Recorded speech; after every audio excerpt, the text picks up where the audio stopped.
Leo hatuzungumzi tu afya ya akili.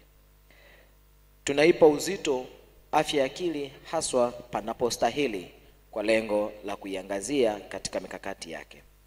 Naomba tujiulize swali moja wakati tuko hapa sote. Ni mara ngapi tumewahi kuulizwa aidha na jirani yetu au kumuuliza jirani yetu yuko sawa katika hali yake, na akawa muwazi au ukawa muwazi kuzungumzia juu ya afya yako ya akili au juu ya changamoto yako ya akili? Na kama si hivyo, wengi wetu wagundua tunasita kuzungumza, tunasita kusema yale ambayo tunayapitia kwa sababu tu ya tunahofia ni namna gani mwenzetu atatazama, tunahofia kunyanyapaliwa, na ni kwa sababu hatujawa tu na uelewa wa kutosha juu ya afya ya akili. Na ndiyo maana hofu ni kubwa, tunashindwa kujua na tunashindwa kueleza juu ya afya ya akili tunazozipitia.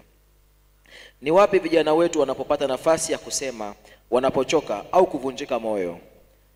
Na wala ni wapi wanapofanya jambo wakose kuhukumiwa? Bali tunaona ni sehemu mojawapo ya wao kutokufanya jambo kwa sababu ni vijana, lakini tunaamini wana nafasi na wana sauti kubwa ya kufanya jambo. Kwa muda mrefu afya ya akili imeachwa nyuma, imekuwa ni jambo la kunong'onezwa, lakini kupitia summit hii tunavunja ukimya. Tunaanzisha mwamko mpya wa kitaifa. Bado kuna wanaoamini mtu akiumia akili basi kashindwa. Kwa imani fulani yawezekana ikawa ni ya kidini au ni ya kitamaduni